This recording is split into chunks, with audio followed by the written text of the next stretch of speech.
कथा सुनाने जा रहा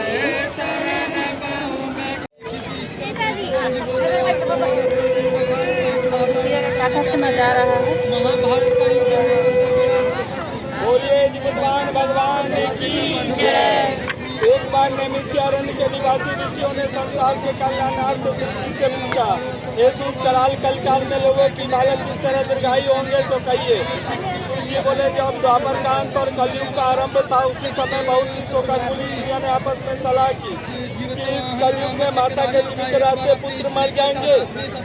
जब वह आपस में कुछ निर्णय नहीं कर सके तो गौतम जी के पास पूछने के लिए गई। जब गौतम जी उनके पास पहुंची तो उस समय गौतम जी आनंद के साथ बैठे थे। उनके सामने उन्होंने मस्तक झुकाकर निरंतर स्त्रियों से पूछा, प्रभु कलयुग में लोगों का पुत्र किस तरह जीवित रहेंगे, इसके लिए कोई वर्त तप हो करके बतलाइए।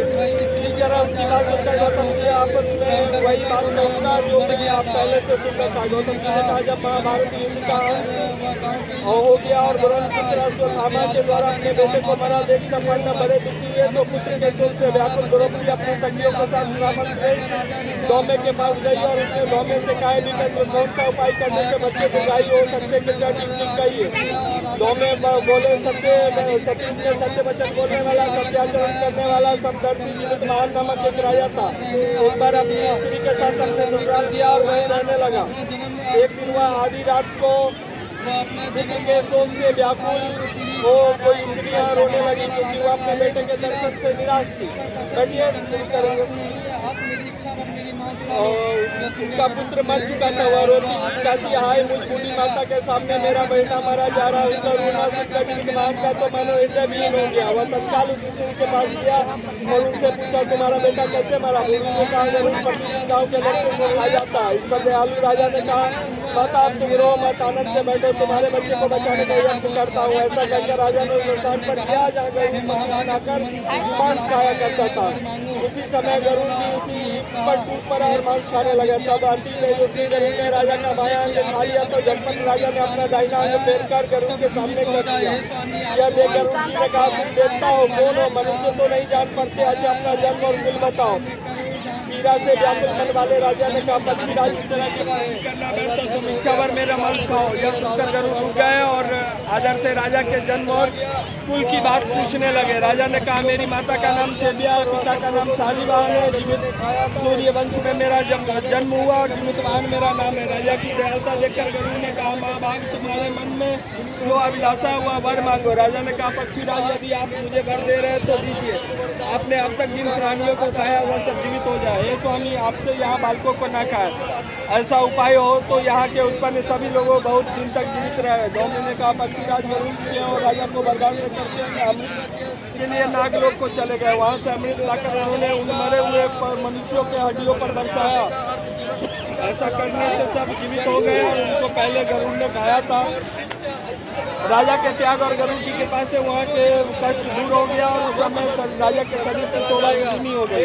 राजा की दयालुता देखकर गरुड़ ने फिर कहा, मैं संसार की कल्याणार्थ और एक वरदान दूंगा। आज अश्विन कृष्ण सप्तमी से रहित शुभ अष्टमी तिथि है। आज ही तुमने यहाँ के प्रजा को जीवन दान दिया है। बस तुमने अब से यह दिन ब्रह्म भाव हो गया जो मूर्ति देवी के नामों से विख्यात वही तीर्लोक से पूजित दुर्गा अमृत प्राप्त करने के हक में दुर्गा कहलाई है। तो स्थिति को जो स्त्रियाँ दुर्गा और उसकी आकृति बनाकर तुम्हारी पूजा करेगी, दिनों दिन उसका सौभाग्य बढ़ेगा, वंश की बढ़ती होती रहेगी। महाभाग इस विषय में विचार करने की आवश्यकता नहीं है। हे राजन, सप्तमी से रही पूजा तिथि अष्टमी को व्रत करे, यानी सप्तमी विधाष्टमी जिस दिन हो इस दिन व्रत न कर सुधाष्टमी को व्रत करे।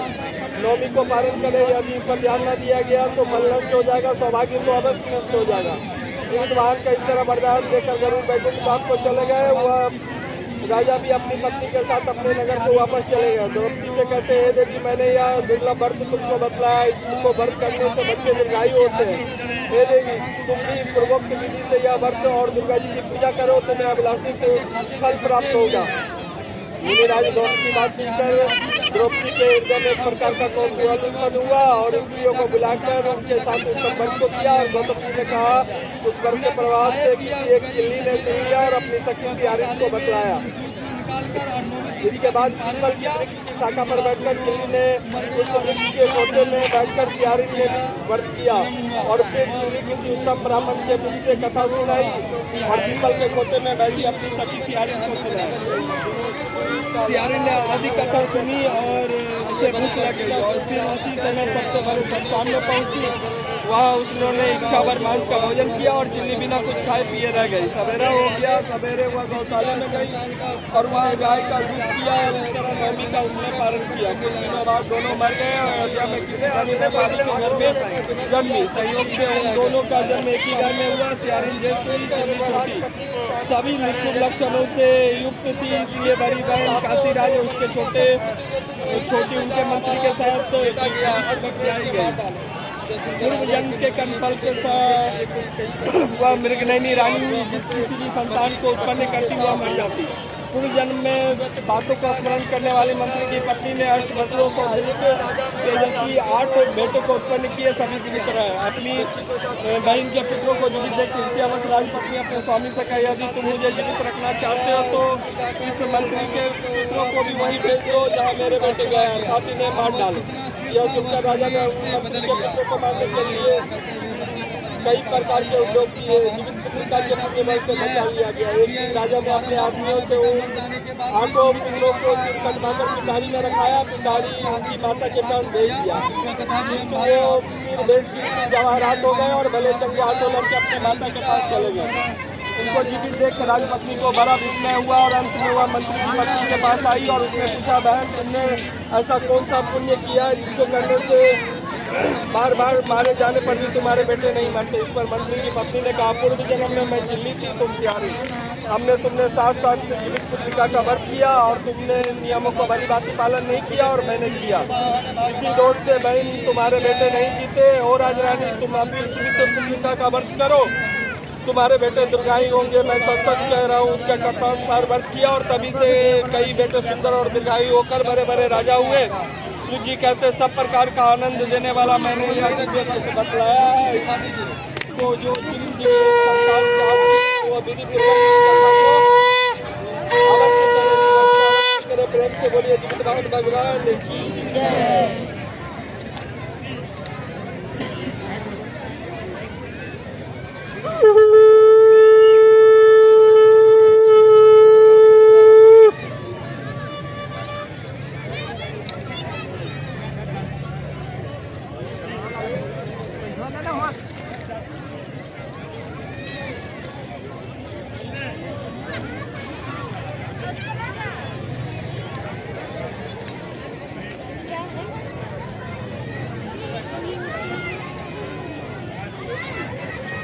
आइए शुरू कर रहे हैं।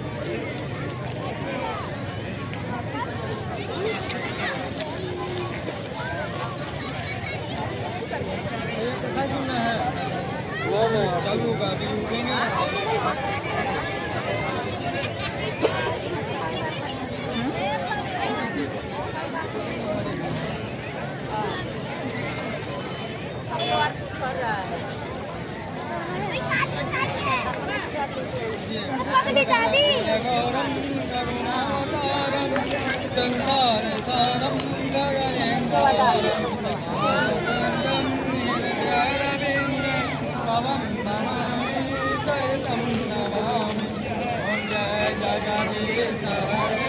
ये हो गया, ये कथा सुनना, ये हम सभी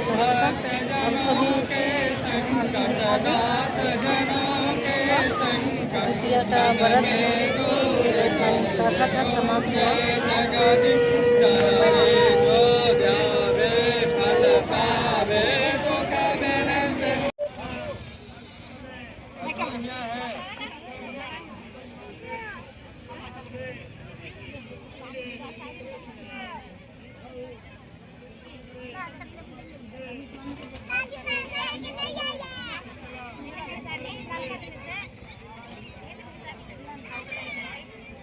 सब कुछ रखकर